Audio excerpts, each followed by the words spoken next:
네, 앞서 들으신 대로 성남FC 후원금 의혹을 수사해온 경찰이 이재명 더불어민주당 대표에 대해서 제3자 뇌물공여 혐의를 적용해 검찰에 송치했습니다. 민주당의 입장과 대응 계획 등에 대해서 들어보도록 하겠습니다. 뉴스 1번지 1번지 현장, 오늘은 더불어민주당 고민정 최고위원 모셨습니다. 어서 오십시오. 네, 반갑습니다. 네, 의원님, 어제까지가 추석 연휴였는데 먼저 추석 연휴 어떻게 보내셨는지 좀 여쭙겠습니다.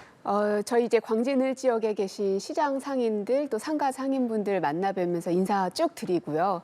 그리고 청년들하고는 같이 아차산에 플로깅도 하면서 요즘 돌아가는 세태에 대한 청년들의 의견도 듣고 또 민심도 청취하면서 또 국회에 돌아가는 이야기도 들으면서 소통하는 시간이었습니다. 네, 많은 이야기를 주민분들께 들으셨을 텐데 추석 민심 어떻게 듣고 오셨습니까?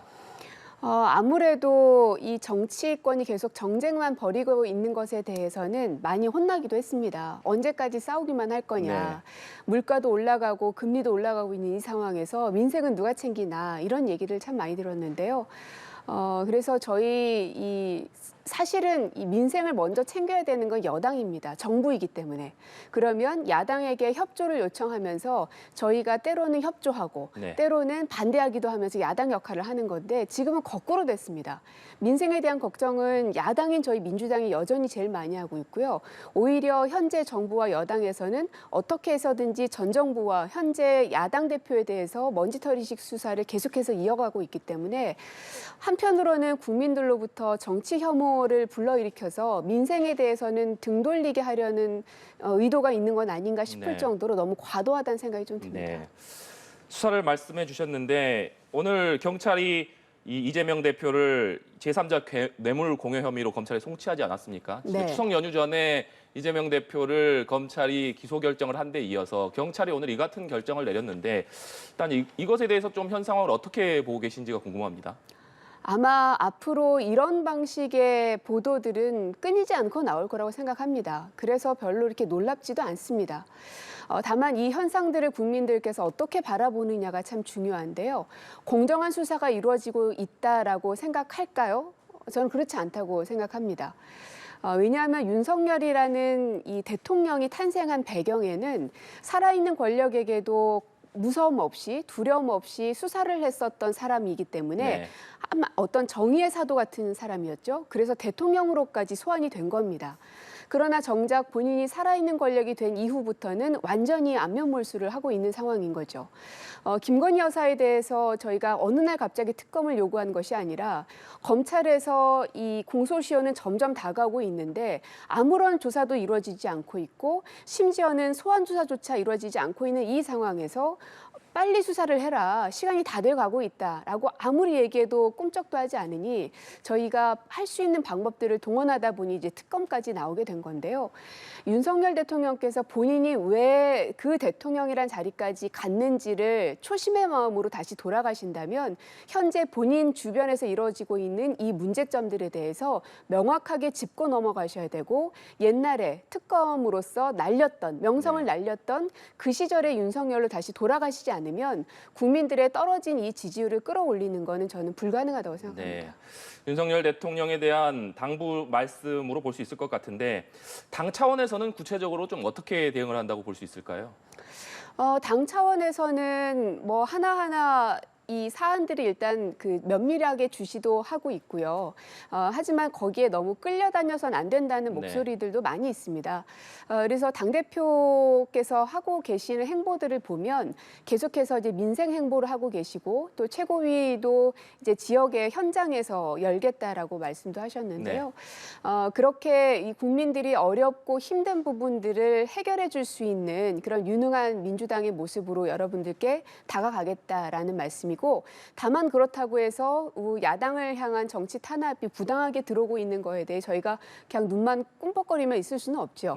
그래서 정치탄압위원회에도 발족을 해서 박범계 의원님이 위원장을 맡았고 저도 또 상임고문 역할을 하는데요.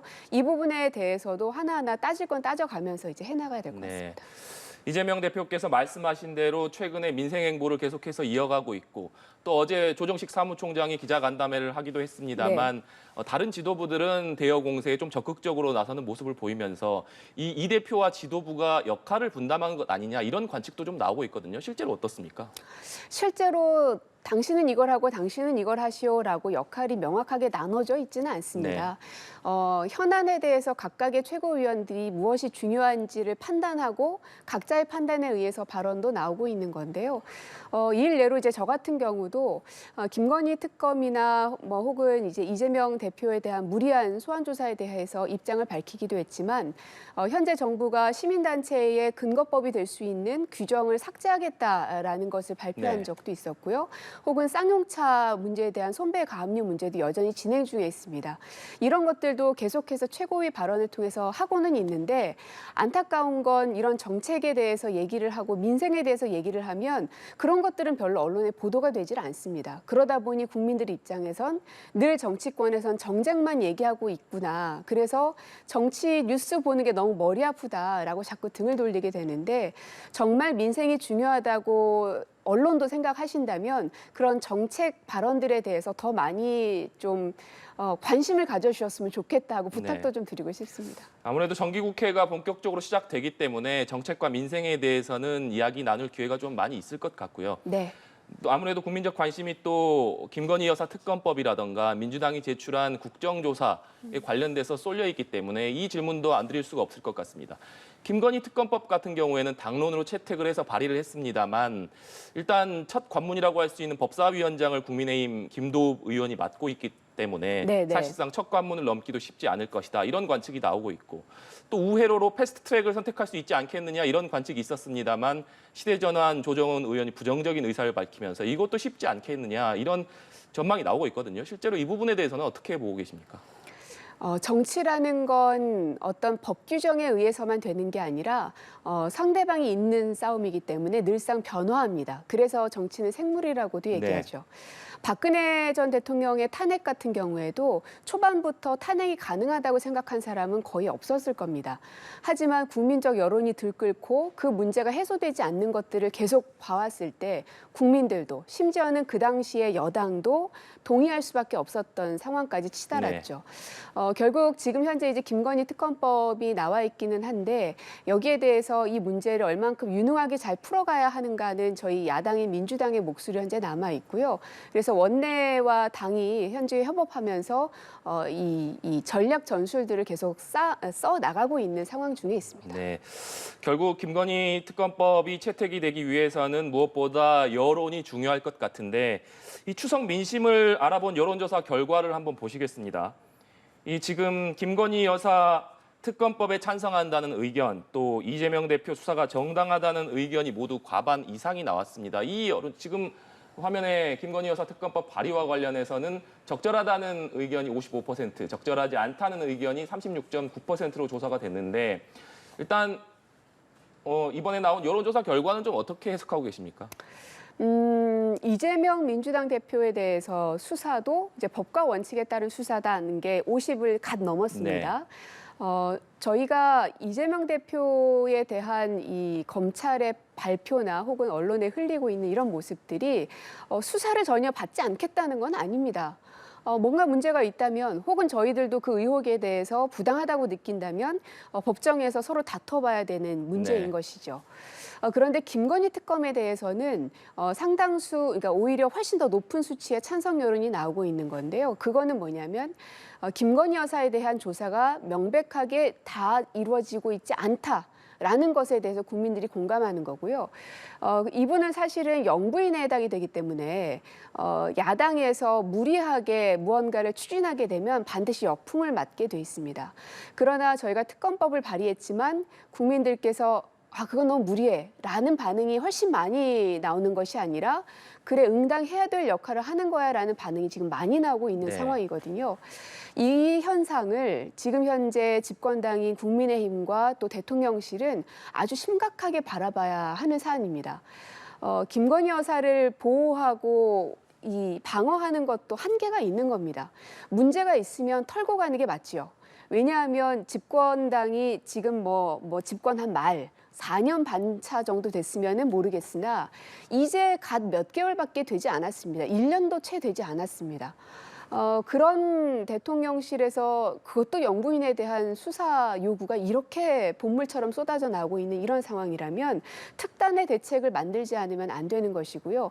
그래서 계속 말씀드리는 건 이부속실을 설치하고 대통령은 대국민 사과를 통해서 본인이 잘못한 것에 대해서 명백하게 이 짚고 넘어가는 게 필요하다. 그것이 바로 윤석열다운 정치 아니겠나 하는 생각이 드는데 지금까지 보여준 모습은 계속 실망의 연속이었습니다. 네. 김건희 여사 특검법 못지않게 국정조사 요구서도 관심을 끌고 있는데 정기국회 기간이 이제 시작이 되기 때문에 네. 국정감사라던가 또 대정부 질문에서 대통령실 의혹 관련돼서 여러 가지 좀 전략이랄까요? 이런 것들을 좀 세우고 계실 것 같은데 어떤 점들이 있을까요?